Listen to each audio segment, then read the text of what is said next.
ప్రభునందు ప్రియమైన దేవుని సంఘం, పరిశుద్ధ దేవుని నామాన్ని బట్టి మీ అందరికీ వందనములు. పరిశుద్ధుడైన దేవుడు గతించిన కాలం మనం ప్రతి రాత్రి మాట్లాడుతూనే ఉన్నారు. ఆయన మాకు సెలవు ఇచ్చిన మాటలు నేను మీకు సెలవిస్తున్నాను. ఆయన మాకు ఏది నేర్పుతున్నారో అది నేను మీకు తెలియజేస్తున్నాను. మరి దాన్ని బట్టి మీరు ఏం నేర్చుకుంటున్నారో మీరు ఆలోచించండి. వాక్య ప్రకారం ప్రార్థన చేస్తే దేవుడు ఆశీర్వదిస్తాడు. ఇప్పుడు 116వ కీర్తన మొదట చదువుతున్నాం. యెహోవా నా మొరను నా విన్నపములను ఆలకించి ఉన్నాడు. కాగా నేను ఆయనను ప్రేమిస్తున్నాను. ఆయన నాకు చెవియోగ్యం కావున నా జీవితకాలం అంతా నేను ఆయనకు మొరపెట్టున్నాను. దేవుడు నా మొర వింటున్నాడు కాబట్టి నేను ఆయనకు మొరపెడతాను. దేవుడు నా మొర వినకపోకుండా ఉండడానికి ఆయన చెవులు లేనివాడు కాదు, నోరు లేనివాడు కాదు, మాట్లాడలేనివాడు కాదు, ఆయన బొమ్మ కాదు, నల్లు చేయి బొమ్మ వంటి వాడు కాదు. ఆయన మాట్లాడే దేవుడు, ఆయన జవాబిచ్చే దేవుడు, ఆయన కనికరించే దేవుడు, ఆయన చూసే దేవుడు, అన్ని విషయాల్లో నేను ముందుండి నడిపించే దేవుడు. అలానే ఇశ్రాయేలీయులను ఐగుప్తు దేశం నుంచి మోషే తీసుకుని వచ్చేటప్పుడు యెహోవా తన బాహువును చాచుటను బట్టి ఎర్ర సముద్రం పాయలైంది.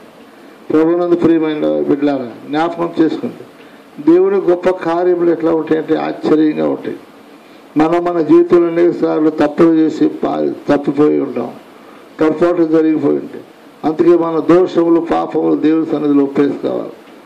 అందుకే దేవుడు బయలుపరిచిన విషయాలు ఏంటంటే, మోషే దగ్గర యోబు దగ్గర చిల్లపెంకుంది కదా, గొప్పకుండా నా దగ్గర చిల్లి గవ్వ కూడా లేదు కదా అన్నా నేను దేవునితో. ఏమున్నా లేకపోయినా నాకు అసాధ్యమైనది ఏమన్నా ఉందా అన్నాడు దేవుడు.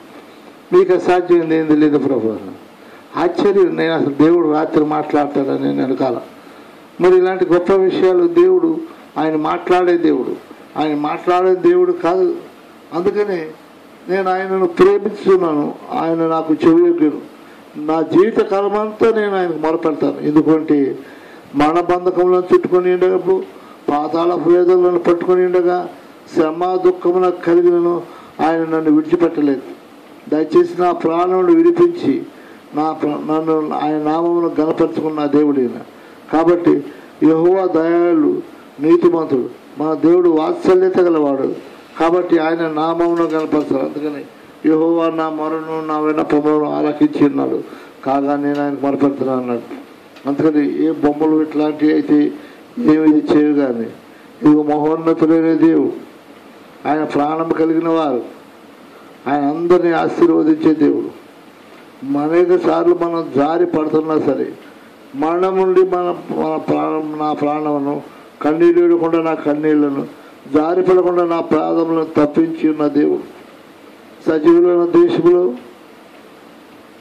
యెహోవా సన్నిధిని నేను కాలం గడుపుతాను. సజీవులు ఉన్న దేశంలో, అందరూ బ్రతికున్న దేశంలోనే, చనిపోయిన దేశంలో కాదు. కాబట్టి కరోనా మనల్ని ఏం చేయొద్దు, ఇదేం చేయలేదు కూడా. ఎందుకంటే దేవునికి అసాధ్యమైనది ఏదీ లేదు. ఆయన సజీవులు ఉన్న దేశంలో అందరూ సజీవులుగానే ఉంచుతారు. ఒకటి మాత్రం కరెక్ట్ ఏంటంటే, మన దోషములు పాపములన్నీ యథార్థంగా ఆయన సన్నిధిలో ఒప్పేసుకోవాలి. ఏ మాత్రం దాచిపెట్టకూడదు. అతిక్రమం దాచిపెట్టేవాడు వర్ధిల్లడు, ఒప్పుకొని విడిచిపెట్టేవాడు ఆశీర్వదించబడు. నువ్వు ఆశీర్వదించబడాలంటే, నువ్వు ధన్యత కలిగిన వాడిగా ఉండాలంటే, నీ దోషములు పాపములను ఒప్పుకొని విడిచిపెట్టాలి. నిజం ఎంత హీనమైన స్థితి మంది. అది ఆయన ఆకాశం ఆయన సింహాసనము, భూమి ఆయన పాదపెట్టుకో. ఆయన పాదముల దగ్గర దుమ్మి ధూళి వంటి వారమైన మనలను ఆయన జారి పడకుండా ఆయన పట్టుకుని మనల్ని కాపాడుతున్నాడు. మన కొరకు ఆయన కుమారుని పంపించినాడు. ఆయన కుమారుడు తన ప్రాణమును పెట్టినాడు. మన కొరకు దెబ్బలు తిన్నారు. ఇంత బాధ భరించింది కేవలము నీ కొరకు, నా కొరకే. ఎందుకంటే మన దౌర్భాగ్య స్థితిని బట్టి, మన పాప స్థితిని బట్టి ఆయన మనల్ని ఆశీర్వదించడానికి ఆయన ఇంత శ్రమ పడ్డాడు. కాబట్టి నిజముగా మేము మీ సన్నిధిలో మీ సేవకులు ప్రభా, మీ ప్రార్థన చేస్తాం ప్రభా, నీ కృతజ్ఞత అర్పణను చెల్లిస్తారు ప్రభా, నీ నామమును ప్రార్థిస్తాను ప్రభా అని ప్రజలందరూ ఎదుట ఒప్పుకోవాలి. మనం ఒంటరిగా కాదు, చాటుగా కాదు, నోట్లో ప్రార్థన చేసుకుంటాం కాదు. నువ్వు ఏది ఒప్పుకున్నావు అవన్నీ ప్రజలందరూ ఎదుట ఒప్పుకొని ప్రార్థన చేయాలి. ప్రార్థన చేస్తే రక్షణ పాత్ర చేతపుచ్చుకొని యెహోవా నామమున ప్రార్థన చేసేది, యెహోవాకు నా మొక్కుబళ్ళు చెల్లించేది. ఆయన ప్రజలందరూ ఎదుటనే చెల్లించారు. నా మొక్కుబళ్ళు యెహోవా ఎదుటనే చెల్లించారు. ప్రజలందరూ ఎదుటనే చెల్లించారు. రహస్యముగా కాదు, ఆయన చేసిన ప్రతి మేలుని బట్టి, ఆయన చేసిన గొప్ప ఆశ్చర్య కార్యాలను బట్టి ఆయన సన్నిధిలో ప్రజలందరూ ఎదుటే ఆయన కృతజ్ఞత. ఈ స్థుతులు దేవుడు మనల్ని ఆశీర్వదింపజేస్తాయి. ఈ స్థుతులు దేవుడు మన ఏళ్ళ ప్రేమ కలిగి ఉండేటట్టు చేస్తాయి. కాబట్టి మళ్ళీ మనం తగ్గించుకుని దేవుని సన్నిధిలో ప్రతి నిత్యము ఆయన సన్నిధిలో మన పాపములు ఒప్పుకొని ప్రార్థన చేస్తే మహోన్నతుడైన దేవుడు ఆయన కృపను కటాక్షను మనకు తొలగించి ఆయన రెక్కలైన భద్రపరిచి అన్ని విషయాల్లో మనం ముందుకు తీసుకెళ్తాడు. నిజమే ఈ ఆదివారం మనం పరిశుద్ధుడైన దేవుడు ఆయన కరుణ కటాక్షం మన మీద. నిజంగా కష్టాల్లో ఉన్నావా, బాధల్లో ఉన్నావా, ఇబ్బందుల్లో ఉన్నావా, శోధంలో ఉన్నావా, కఠినత్వంలో ఉన్నావా, పాపదాసత్యంలో ఉన్నావా, లేకుంటే దారిద్ర్యంలో ఉన్నావా, ఇదిగో నీవు నీ దేవుడి సన్నిధికి వచ్చి మోకరించి ప్రార్థన చేయి. దేవుడిని మన ఆలకిస్తాడు. అదే చెప్తున్నాడు దేవుడు. యెహోవా నా మొరలు నా విన్నపములను ఆలకించి ఉన్నాడు కాక నేను ఆయనను ప్రేమించున్నాను. ఆయన నీ మొరను వినే దేవుడు కాబట్టి నువ్వు ఆయన ప్రేమించి ఆయన సన్నిధిలో మొరపెట్టుకో. ఆయన సన్నిధిలో ప్రార్థన చేయి. ఆయన అద్భుతాలు చేస్తాడు, ఆశ్చర్య కార్యములు చేస్తాడు. ఆయనకు అసాధ్యమైనది ఏదీ లేదు. ఈ భూలోకం ఆయనకు అసాధ్యమైనది ఏదీ లేదు. పైన ఆకాశం నుంచి కింద భూమి వరకు ఆయనకు అసాధ్యమైనది ఏది లేదు. ఏదైనా ఆయన చేయగలడు. కాబట్టి నువ్వు విశ్వాసం ఉంచి దేవుని సన్నిధిలో ప్రార్థన చేయి. దేవుడు నిన్ను ఆశీర్వదించి అభివృద్ధి చేస్తాడు. అన్ని విషయాల్లో నిన్ను హెచ్చిస్తాడు. ఎప్పుడు తక్కువ ఆయన చేయడు.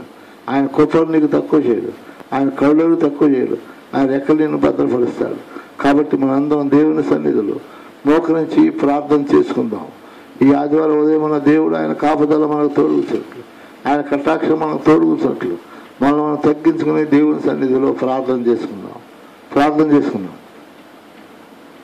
పరిశుద్ధుడైన తండ్రి, కృపగల ప్రభా, మహోన్నతుడా, మీకు వందనాలు ప్రభా. మీ కృపలో మమ్మల్ని జ్ఞాపకం చేసుకుని బిడ్డలందరినీ మీరు దర్శించండి ప్రభా. సంఘంలో బిడ్డలందరినీ మీరు దర్శించండి. ప్రతి ఒక్కరు మీ సన్నిధిలో ప్రభా మీ నామమును కనపరిచేవారిగా చేయండి తండ్రి. మీ మహిమను వర్ణించేవారిగా చేయండి ప్రభా. నాయన మేము చాలా ప్రభా, మా నోరు చాలదు, మా తాహతు చాలదు ప్రభా. నేను మిమ్మల్ని వర్ణించేంత స్టేజ్ మాకు లేదు ప్రభా. అయినా మీరు ఇచ్చిన కృపను బట్టి ప్రభా, మీరు ఇచ్చిన కరుణను బట్టి ప్రభా, మీ ప్రియ కుమారుని పంపించి ఆయన రక్తం కార్చిన దాన్ని బట్టి ప్రభా, మాకు జరిపించిన ఈ గొప్ప ఈ మేళ్ళను బట్టి నేను మీ సన్నిధిని తగ్గించుకుని ప్రార్థన చేసేవారిగా మమ్మల్ని చేయండి. మమ్మల్ని అందరిని ఆశీర్వదించండి. బిడ్డలందరినీ దీవించండి. ఈయనైనా ఎక్కడ ఈ కరోనా వ్యాధి అనేది ఎక్కడ లేకుండా సంపూర్తిగా మా ఇండియాలో దాన్ని నాశనం చేయండి ప్రభా. ఏ బిడ్డకి ఎలాంటి తెగులు వచ్చి మరణించకుండా ప్రభా, మీ చిత్తం అయితే ప్రభా సంపూర్ణ స్వస్థతను దాయించండి. ప్రతి బిడ్డను ఆశీర్వదించండి.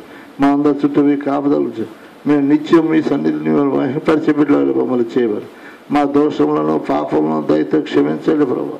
మా అపరాధములను క్షమించండి. మీ సన్నిధిలో యథార్థంగా మా ప్రార్థన చేస్తున్నావు ప్రభా. దాచుకునేది ఏమీ లేదు నాయన. దయతో ఒకసారి జ్ఞాపకం చేసుకుని మా దోషములను పాపములను క్షమించమని, మీ కృపలో భద్రపరచమని యేసుక్రీస్తు నామమున వేడుకొంచున్నాము తండ్రి. ఆమేన్. మన తండ్రి అయిన దేవుని దయ, మన ప్రభు అయిన యేసుక్రీస్తు కృప, పరిశుద్ధాత్మ సహవాసం సదాకాలం అందరూ తోడైంది. ఆయన రెక్కలేని మనం భద్రపరుచును గాక. ఆమేన్.